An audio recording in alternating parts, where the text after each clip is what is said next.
No hikers का एक group जो कि एक ऐसे पहाड़ पर हाइकिंग करने निकला जिसे द माउंटेन ऑफ डेड कहते हैं। पर आधी रात को इनके साथ कुछ ऐसा हुआ कि उन्हें अफरा तफरी में अपने टेंट को छोड़कर भागना पड़ा।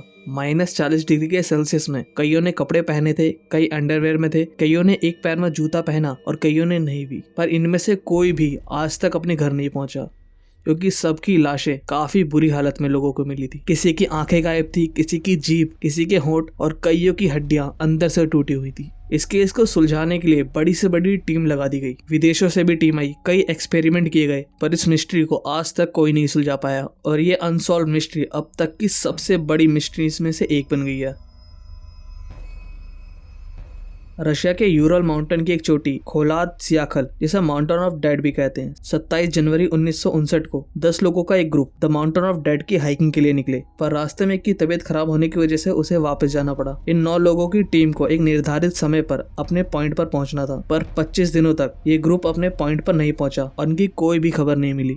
तब कई लोगों की टीम, आर्मी के हेलीकॉप्टर्स इन्हें ढूंढने निकले और उन्हें खोलाद सियाखल द माउंटेन ऑफ डेड पर इसी ग्रुप का टूटा फटा टेंट मिला। कुछ दूर पर ग्रुप के 5 लोगों की लाशें मिली, जिनमें से 2 के शरीर पर सिर्फ अंडरवेयर था। एक की खोपड़ी पर काफी चोट थी, पर डॉक्टर्स का ये कहना था कि ये 5 लोग हाइपोथर्मिया से मरे हैं। पर इस ग्रुप के 4 लोग अभी भी गायब थे। टेंट की जांच करने के बाद रिसर्चर्स का ये कहना था कि टेंट का सारा सामान वैसा का वैसा ही है और टेंट को किसी ने अंदर से फाड़ा था। रिसर्चर्स का ये भी मानना था कि हो सकता है उस रात उन्होंने कुछ ऐसा देख लिया हो या उनके साथ कुछ ऐसा घटा हो जिससे उन्होंने जल्दबाजी में टेंट को अंदर से चाकू से फाड़ कर बिना सामान और बिना कपड़े के ही टेंट से बाहर भागना पड़ा। पर रिसर्चर्स की ये थ्योरी पूरी तरह सच्ची नहीं मान सकते, क्योंकि अगर वो किसी जानवर या किसी ऐसे इंसान को देखकर भागे होते जो कि उन्हें मारने वाला हो, तो बर्फ में उनके भी पैरों के निशान होते। पर बर्फ में सिर्फ उन्हीं 9 लोगों के पैरों के निशान थे। और इस थ्योरी को पूरी तरह रिजेक्टेड तब कर दिया गया जब 2 महीने बाद बाकी 4 लोगों की लाशें मिली। किसी की खोपड़ी फ्रैक्चर्ड थी, किसी की पसलियां टूटी हुई थी,